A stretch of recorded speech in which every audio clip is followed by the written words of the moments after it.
Bismillahirrahmanirrahim. Alhamdulillahirabbil alamin. Allahumma shalli ala sayyidina Muhammadin wa ala alihi wa sahbihi ajma'in. Subhanaka la ilma lana illa ma 'allamtana innaka antal alimul hakim. Wa hadina fitna ila siratal mustaqim. Wa la hawla wa la quwwata illa billahil aliyyil azim. Rabbi shrah li sadri wa yassir li amri wa hlul 'uqdatam min lisani yafqahu qawli wa saddid lisani wa hadi qalbi bihaqi sayyidina Muhammadin sallallahu alaihi wasallam. Yasturukum ya lan wa ya halan Allah wa ya halan amma ba'du.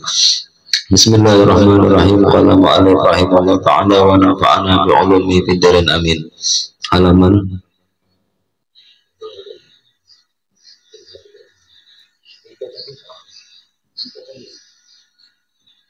235. Marifat kepada Allah, mengenal nama Allah Al-Jalil.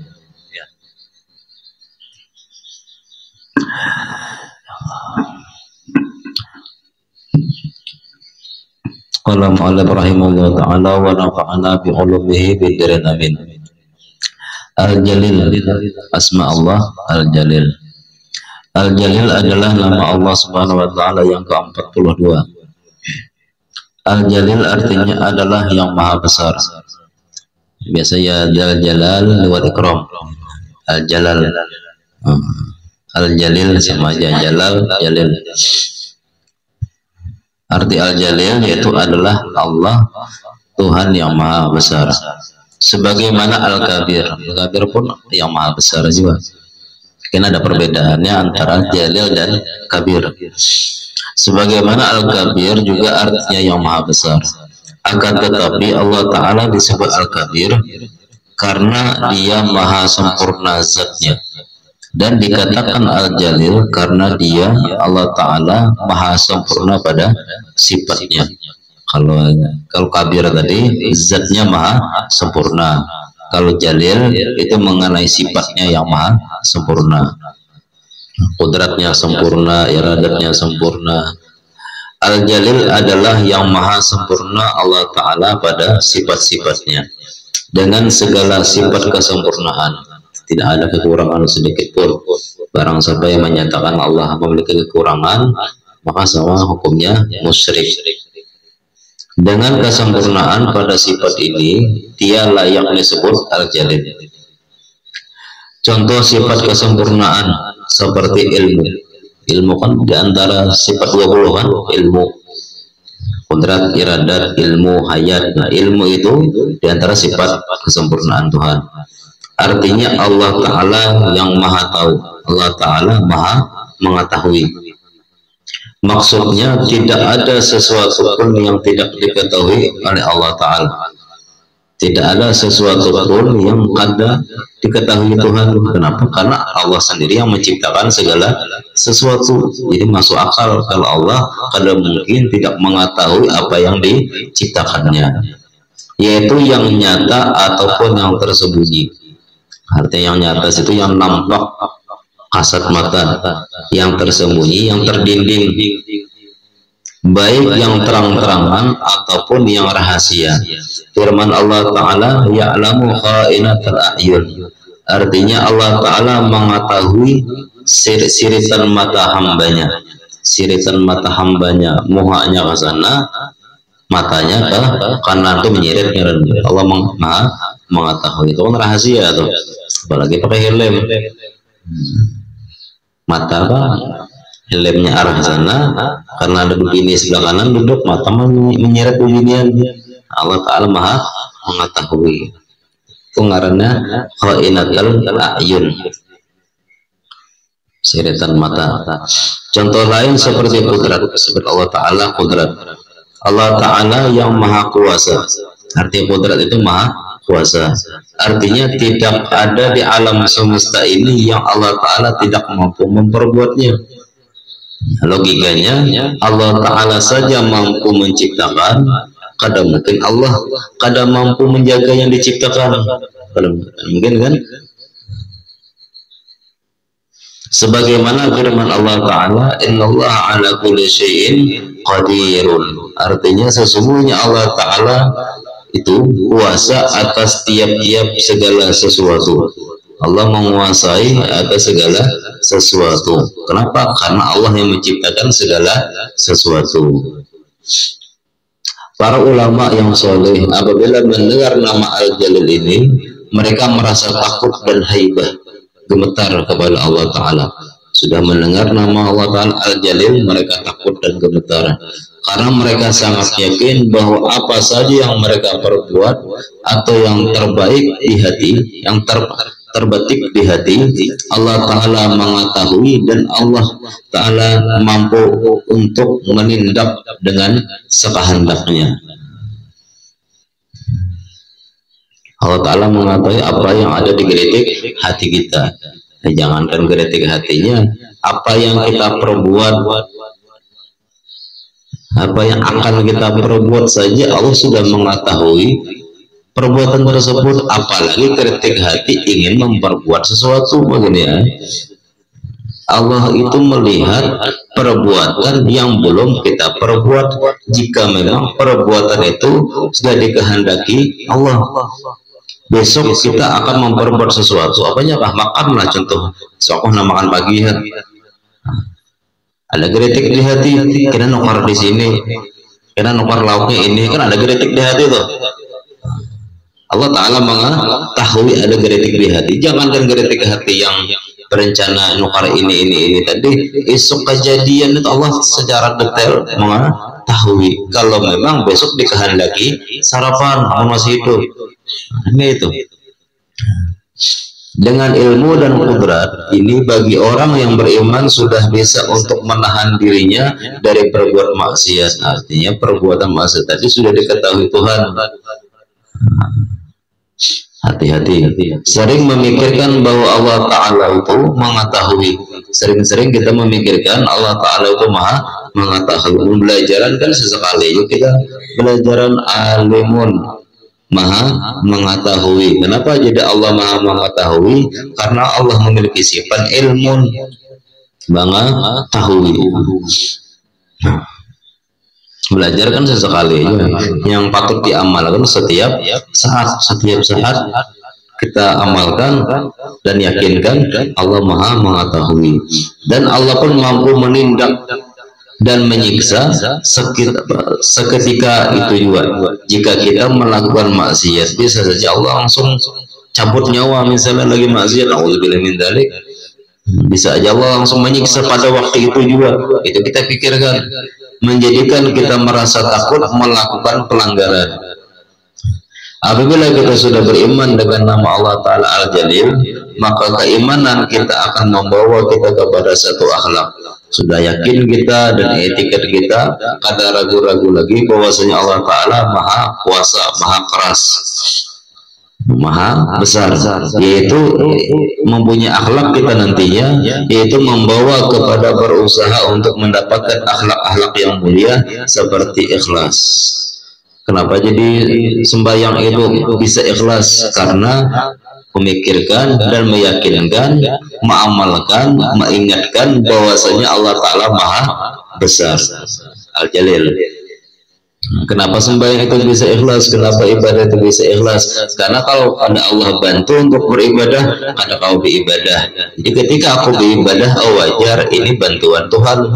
Sudah bantuan Tuhan, berarti taufik hidayah dari Tuhan, bukan dengan sendirinya aku bisa sembahyang. Mau kada mau pasti ikhlas jadinya. Lalu kenapa sembahyang itu ibadah itu bisa ikhlas? Karena Allah mengetahui zahir batinku, perbuatanku secara zahir ini ibadah atau sembahyang, dan hatiku ini semata-mata lillahi ta'ala. Allah Ta'ala mengetahui, untuk apalagi aku naria, supaya aku bangga dengan ibadahku, untuk apalagi, karena semata-mata Allah mengetahui batinku atau hatiku. Jadi mau pada mau ikhlas lagi, jadi nyaman, mudah, ikhlas, kamu tahu ilmunya. Dan juga akhlak mulia yang lain yaitu sabar, sabar terhadap musibah, sabar terhadap keadaan yang menuntut kita harus sabar. Ya kan ada keadaan, suatu keadaan yang mau pada mau harus sabar, banyak kan keadaan mau pada mau harus sabar. Contoh lagi lapar-laparnya, sabarlah keadaan kita lapar, mau pada mau sabar karena nasi belum masak, kan menuntut untuk sabar. Ya dia sabar. Sabar, lapar, sudah disediakan makanan, ada hendak dia makan, itu ada menuntut sabar itu di situ. Harus menuntut syukur karena makanan sudah disediakannya, ada sesuatu perbuatan. Sabar yang menuntut sabar, ada juga sabar kada boleh sabar karena ada syukurnya. Sudah disediakan nikmat, mengapa pula disabari? Kita ini diberikan kesehatan, alhamdulillah, diberikan taufik hidayah untuk ibadah, sabar aja dulu lah. Menghadangi azab menghadangi tak angkat surangan tangan, mana mau gitu. Tak angkat surangan tangannya, hanya aku bisa sembahyang. Kada mau menghadang kritik-kritik hati supaya dia kehendaki sembahyang, itu lain sabarnya. Artinya disyukuri dengan ibadah, disyukuri dengan sembahyang. Sabar, syukur, cinta akhirat. Kenapa kita ini bisa cinta akhirat? Karena kita tahu tujuan hidup kita. Kadang mau cinta lawan akhirat, kadang mau cinta dengan agama, kadang bakalan bisa membela agama kalau tujuan hidup ini masih tujuan dunia. Masih tujuan hendak bermewah-mewahan, benyaman-nyaman dunia. Kalau tujuan kita semata-mata liyak budon, semata-mata kita hendak ibadah, kita diciptakan karena untuk ibadah, otomatis kita tahunya hasil ibadah itu ialah ridho Allah. Berarti tujuan hidup kita ridho Tuhan, mau tuh cinta dengan akhirat dan lain-lainnya. Itu diantara akhlak-akhlak yang tadi, ikhlas, sabar, syukur, cinta akhirat. Sifat-sifat mulia itu tidak akan bisa kita capai, kita dapatkan selama hati kita masih kotor.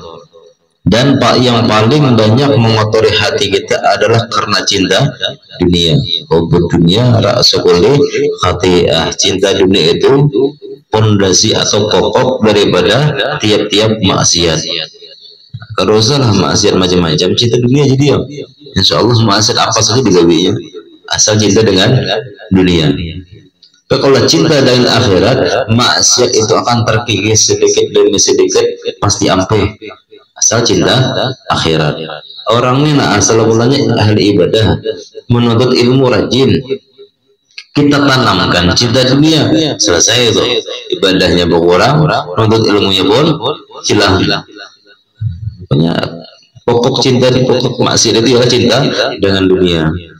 Seorang cinta dunia, seseorang yang cinta dunia sangat dicela, karena dengan cinta dunia berbagai macam sifat-sifat tercela mudah bersarang dalam hatinya sehingga mengotori hati. Orang yang cinta dunia pasti kada ikhlas sembahyang, pasti terpaksa. Orang cinta dunia pasti kada ikhlasnya bersedekah, kada ikhlas puasanya, kada ikhlas macam-macam lah. Pokoknya seluruh amal ibadah apapun pasti kada ikhlas karena cinta dengan dunia. Tapi ya sembahyang lima waktu yang supan bang, kalau sembahyang Tuhan sudah. Tapi ya puasa 30 hari Ramadan ya supaninya mau kada puasa. Berarti kan terpaksa juga karena cinta dengan dunia. Tapi nya karap menyumbang, karap beramal, ngaran dermawan, karap memberi-beri duit, itu pencitraan ngarannya supaya dinilai orang yang dermawan. Karena pondasinya tadi, pokoknya tadi cinta dengan dunia. Sabda Rasulullah SAW, hubud dunia ra'sul kulli khati'ah. Artinya mencintai dunia itu sumber bagi tiap-tiap kejahatan. Dunia yang dilarang kita mencintainya yaitu sesuatu yang membuat kita disiksa dan dicela di akhirat. Duit boleh cinta dengan duit, senanglah dapat duit. Apabila duit tadi disyukuri lalu beramal ibadah dengan duit tersebut, wasilah duit tadi bisa bersedekah, kan dicela. Tapi dengan duit tadi bisa jadi maksiat, lalu duit tadi menjadi tercela gitu. Dunia ini apanya aja yang dibuat untuk maksiat pasti dicela. Yang membuat kita disiksa di akhirat pasti tercela. Tapi kalau sesuatu dunia tadi atau uang tadi atau apapun benda-benda yang kita miliki membuat kita menunjang kita untuk mendapatkan pahala atau ke negeri akhirat, kada dicela kada.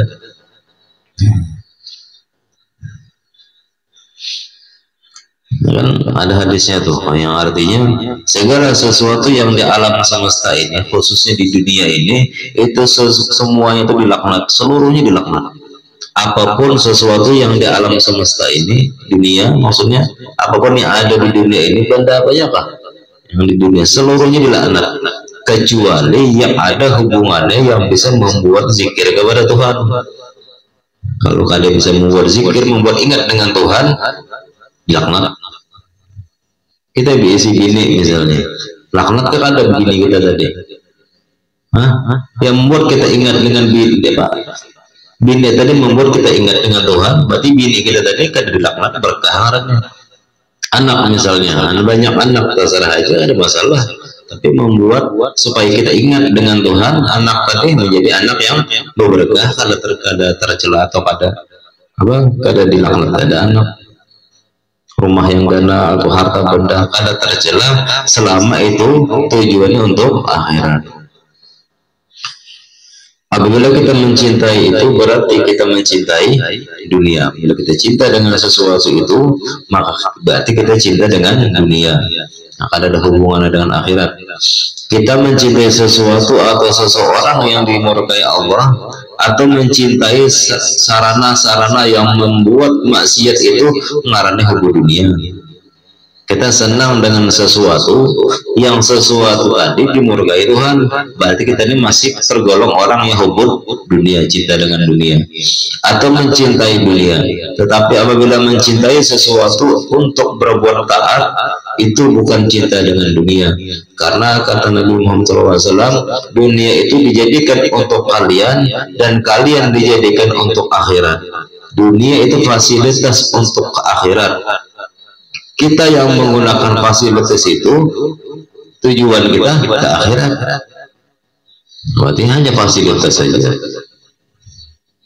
Milik kita lah, ada fasilitas untuk akhirat. Fasilitas untuk akhirat. Ibnu Abbas radhiyallahu anhu pernah berkata, Allah Ta'ala menjadikan dunia itu 3 bagian. Satu bagian untuk orang mukmin, dan satu bagian untuk orang munafik, serta satu bagian untuk orang kafir. Orang mukmin berbekal dengan dunianya. Jadi dunia ini terbagi menjadi tiga bagian, artinya bagian untuk orang kafir, bagian untuk orang mukmin, dan bagian untuk orang munafik. Seberat Anda, Pak. Ada yang sugih tapi orang beriman. Ada yang sugih, orang kafir. Ada yang sugih tapi munafik. Itulah bagian-bagiannya, tergantung orangnya. Jadi kalau orang beriman itu berbekal dengan dunianya supaya sampai ke akhirat, supaya akhiratnya nyaman. Orang munafik berhias dengan dunianya, dan orang kafir pun bersenang-senang dengan dunianya. Orang munafik itu hanya berhias saja, gayanya aja, pada hatinya kafir. Sedangkan orang kafir, dunia tadi untuk bersenang-senang. Jadi kita ini menilai kita ini masing-masing. Apabila dunia tadi kita anggap hiasan, berarti kita ini golongan orang munafik. Apabila kita senang betul dengan apa yang Allah berikan melalui dunia yang banyak ini, harta yang banyak, senang kita harta yang banyak, berarti kita ini orang kafir. Tapi kalau kita dunia kita yang banyak, harta kita yang banyak, duit yang banyak tadi, niatnya untuk akhirat, berarti orang mukmin kita nih. Kita ada menilai kita ini orang mana, mukmin kah, munafik kah, atau kafir. Kita mencari jalan untuk cara bagaimana tindak hubub dunia atau cinta dengan dunia. Karena siapa saja yang disarang hubub dunia akan rusak. Baik itu ulama, orang alim pun kalau sudah ada hubungan dunianya, pikiran duit itu bang. Gak ada pikiran. Maksudnya pikirannya duit untuk kesenangan pribadi. Penuntut ilmu sama aja. Kenapa jadi rajin untuk ilmu? Di tempat majelis itu banyak kawanan. Nyaman berminta-minta. Penuntut ilmu pun bisa mencari juga di majelis lain banyak. Pejabat atau pedagang sama aja dia, bisa jadi hubub dunia. Apabila jabatannya atau dagangannya tadi semata-mata untuk hiasan dunia, untuk bermewah-mewah. Orang kaya atau orang miskin sama aja juga. Orang sugih bisa jadinya zuhud terhadap dunia karena ada hubbu dunia di hatinya, tapi tetap aja sugih. Orang susah, orang miskin, apakah ia warok kah? Apakah ia qanaah? Bisa jadi sombong, bisa jadi orang miskin dari tamak. Hubud dunia juga kan, cuman tidak dapat harta. Ketentuan Tuhan susah, Allah menentukannya susah. Pada ini kehanakan sugih, hubud dunia ngarannya tuh. Orang sugih tadi kehanakannya susah aja, tapi Allah tentukan sugih, zuhud ngarannya. Jadi sebenarnya kadang-kadang ada sugih, tapi Allah sugihkan terus ada aja rezeki yang didapat seorang ini tadi. Mau kadang mau kan sugih, itu mau zuhud terhadap dunia. Karena kehendak hatinya sebenarnya hendak susah aja, hendak orang jadi orang biasa, tapi Allah menghendakinya sugih. Orang susah tadi kehendakan sugih, Allah menghendaki susah, bisa tamak, bisa hubud dunia. Selama ada hubud dunia, kehambaannya tidak akan istiqomah. Naik turun, imannya naik turun, ibadahnya tidak sempurna, dan pekerjaannya pun ada pecahan ikhlas selama masih ada hubud dunia. Pedagang yang hubud dunia jadilah pedagang yang curang. Para pedagang itu sudah hubud dunia, curang terus. Bukan masalah pedagang itu siang malam penjualan, ada juga ini barangkali siang malam penjualan tadi sembahyangnya masih rajin, masih istiqomah, menuntut ilmunya masih istiqomah, tapi kada curang adanya, berarti kada hubud dunia tuh. Tapi kalau ada juga pedagang malam dari jualan, nuntut ilmu kada, sembahyang kadang kada, ujung-ujung pasti curang tuh gawian dagangnya, karena ada hubud dunia. Suka mengurangi ukuran, mengurangi takaran, dan mengurangi timbangan. Ia tidak jujur dalam jual beli. Ciri-ciri pedagang yang curang. Orang yang kaya, yang hubud dunia, yang cinta dengan dunia, ia jadi kikir, pemalar. Ciri-ciri orang yang hubud dunia pasti pemalar, mau pemalar. Kenapa bisa pemalar? Karena ia merasa usaha dan hasilnya itu milik inya, hasil daripada jeripayahnya. Untuk apa aku bantu orang, aku berlapah pegawai, dapat duit nih lapah, tiba-tiba ada orang minta udah beri duit. Hubud dunia karena dia masih memandang usaha ikhtiar dari dirinya. Kalau bersedekah ia perhitungan atau suka dipuji.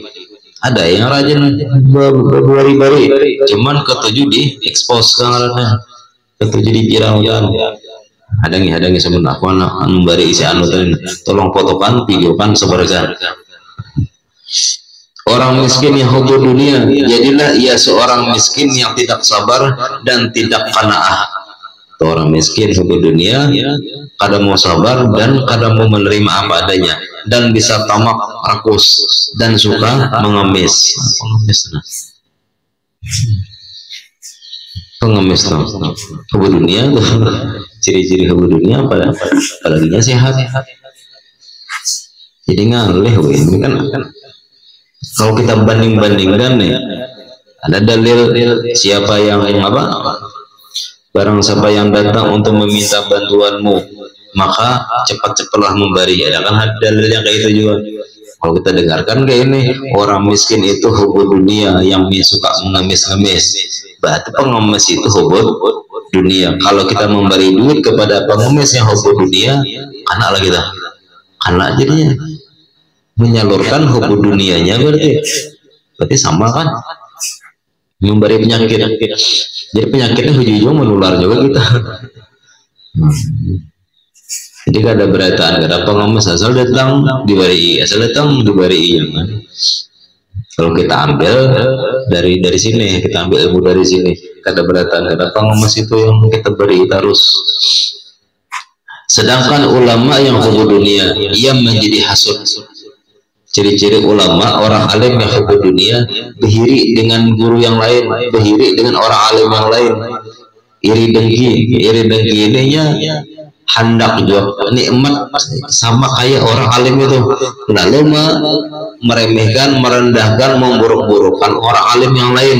Berarti ulama tadi hukum dunia, merasa bersih diri, merasa paling bersih, merasa paling bagus didikannya, lalu menyalahkan didikan yang lain, dan suka menganggap kecil orang lain, menganggap kecil ulama-ulama yang lain, dan menganggap rendah orang lain. Sama tuh berarti hukum dunia. Siapa saja yang hukum dunia tidak bisa menghasilkan akhlak-akhlak yang baik, siapa saja yang berisi sifat hukum dunia tadi, akhlak-akhlak yang baik itu pada bakalan bisa diamalkannya. Kada kawa tawadu pasti sombong, kada kawa ikhlas pasti riya orangnya. Jadi tidak bisa menghasilkan akhlak-akhlak yang baik dan akhlak yang mulia, dan tidak bisa sebenar-benar beriman dengan nama Allah Ta'ala Al-Jalil. Mudah-mudahan Allah jadikan kita orang yang berhati mulia, yang berakhlak mulia, dan mengetikatkan dan selalu kita ingatkan Allah Ta'ala yang Maha Besar Al-Jalil. Sabda Rasulullah SAW, man ahabba dunyahu adhara bi akhirati, wa man ahabba akhiratahu adhara bi dunyah, fa'asiru ma yaqa ala ma yafna. Artinya barang siapa mencintai dunianya maka mudarat akhiratnya.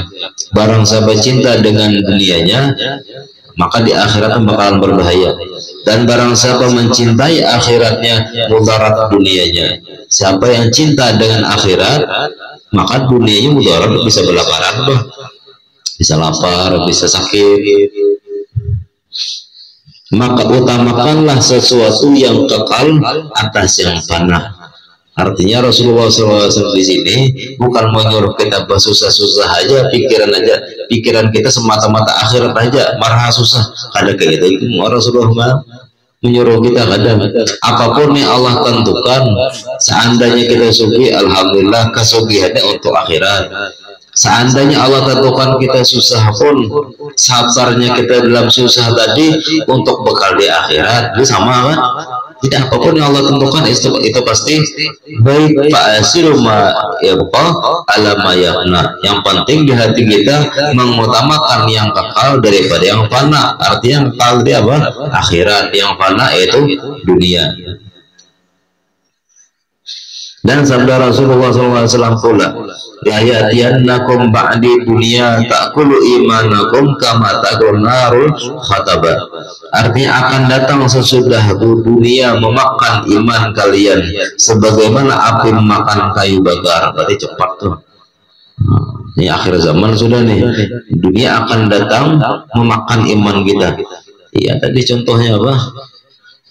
Ada orang memberi duit selembar 100.000, kena dulu lah, ini haramkah halal gak? Hadang dulu, aku cek kau pegawai di mana, gawian ini kada jelas. Oh berarti barangnya subhat 100.000. Datang sepupu yang 50 juta memberi kita. Kuliah aku bertakon ini biasanya berkah benar yang karena tampil 50 juta tadi ya. Nah itu tuh maksudnya tuh, iman tadi ditukari, dihancurkan oleh duit, dihancurkan oleh duit. Yang memberi banyak duit, semangatnya bakawannya, yang ada tapi beri duit udah mengawani. Nah, maka orang-orang bahari, ulama-ulama bahari itu lebih bakawan, lebih dekat bakawan dengan orang susah daripada orang sugih. Oh yang asal kita ini ada niat, kesenangan hati kita suka bakawan dengan orang sugih, hati-hati itu. Layat ya nakum badi dunia ta'kulu imanakum. Berarti iman kita dimakan oleh dunia tuh. Anda bakalan orang susah kulir. Oh jujur aku aja mau modali, aku yang mau mentraktir. Bagus bakawan orang sugih. Nauzubillah min dzalik. Makasih pasti pada orang ulama-ulama bahari ketujuh bakawan orang susah. Rasulullah pun seandainya ada dua undangan yang sering dapatkan, undangan makan misalnya undangan besaruan nih, satu sarun orang sugih, satu sarun orang susah, yang mana Rasulullah dahulukan undangan yang diundang oleh orang susah pada orang sugih dahulu. Jadi kalau kita orang sugih dahulu kita datangi, berarti dunia iman kita dimakan dunia. Ya, 2/3 iman hilang gara-gara menghormati orang sugih. Dan ada lagi hadis Nabi Muhammad SAW yang pertanyaannya bahwa di akhirat nanti datang suatu kaum Allah alam.